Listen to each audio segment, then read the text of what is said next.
Guys, welcome to my channel.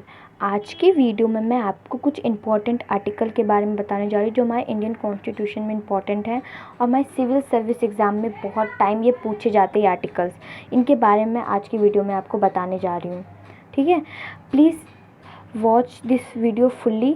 अगर आपको कहीं भी कोई भी डाउट हो तो प्लीज़ मुझे कमेंट सेक्शन में बताइए। मैं आपके डाउट्स को क्लियर करने की पूरी कोशिश करूँगी। एंड वेलकम एंड चलिए अब हम अपने वीडियो को आगे बढ़ाते हैं। And welcome to my channel. चलिए पहले मैं आर्टिकल्स के बारे में बताती हूँ जो है आर्टिकल 12 से लेकर 35 तक।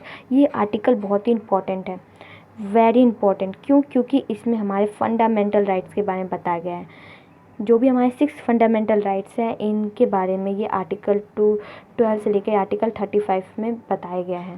तो ये जो आर्टिकल है ये बहुत ज़्यादा ही इम्पोर्टेंट हो जाता है क्योंकि हर साल फंडामेंटल राइट से क्वेश्चन पूछे जाते हैं स्टूडेंट्स को, ठीक है। अब हम आगे बढ़ते हैं। दूसरा है वो है आर्टिकल 36 से लेके आर्टिकल 50, जिसमें हमें directive principle of state policy के बारे में बताया गया है। ये आर्टिकल भी बहुत ही इंपॉर्टेंट है। तो जो भी मैं आपको आर्टिकल्स बता रही हूँ सारे ही इंपॉर्टेंट है, तो इन पे प्लीज़ फोकस करिएगा, ठीक है। अब हम बढ़ते हैं आगे। आर्टिकल 51A जो कि हमारे फंडामेंटल ड्यूटीज़ के बारे में बताते हैं। आपको पता ही है फंडामेंटल ड्यूटीज़ और फंडामेंटल राइट्स दोनों ही अलग चीज़ें हैं, तो दोनों का कंपेयर कभी मत करिएगा। फंडामेंटल ड्यूटीज़ जो है वो आर्टिकल 51A में आते हैं और ये भी इम्पॉर्टेंट है आर्टिकल है। आगे आता है हमारा आर्टिकल 80 की बात करते हैं, जिसमें number of seats in Rajya Sabha के बारे में बताया गया है। इसमें जितनी भी सीट्स हैं राज्यसभा में उन सब के बारे में आर्टिकल 80 में बताया गया है और ये आर्टिकल भी हमारे लिए इम्पोर्टेंट हो जाता है। आगे बढ़ते हैं आर्टिकल 243 से लेके 243O, जिसमें हमें पंचायती राज इंस्टीट्यूशन के बारे में पता चलता है कि आखिर पंचायती राज सिस्टम है क्या, कैसे ये वर्क करता है, क्या क्या चीज़ें हैं, ये सब हमें इसमें पता चलता है। और ये आर्टिकल 243 से लेके 243O तक होता है।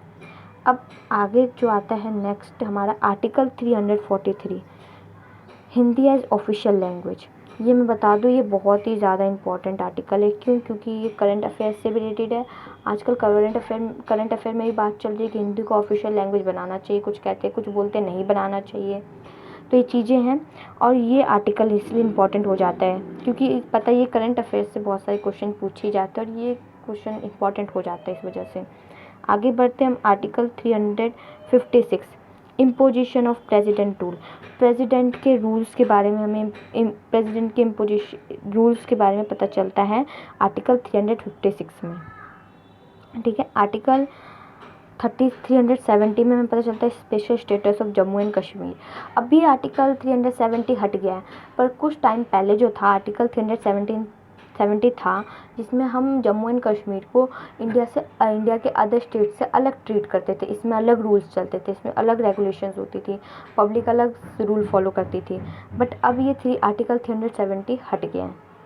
अब हम लास्ट आर्टिकल की बात करते हैं जो कि हमारा article 395, repeal Indian independence act and government of Indian act 1919। इसमें हमारे इंडियन इंडिपेंडेंस एक्ट के बारे में पता चलता है और गवर्नमेंट इंडियन एक्ट 1919 के बारे में पता चलता है। ये भी इम्पॉर्टेंट आर्टिकल है। तो मैं आपको बता दूं कौन कौन से आर्टिकल इम्पॉर्टेंट है। आर्टिकल 12 से लेके 35, फिर आता है 36 से लेके आर्टिकल 50, ये भी इम्पॉर्टेंट है। फिर आर्टिकल 51A इम्पॉर्टेंट है, ठीक है।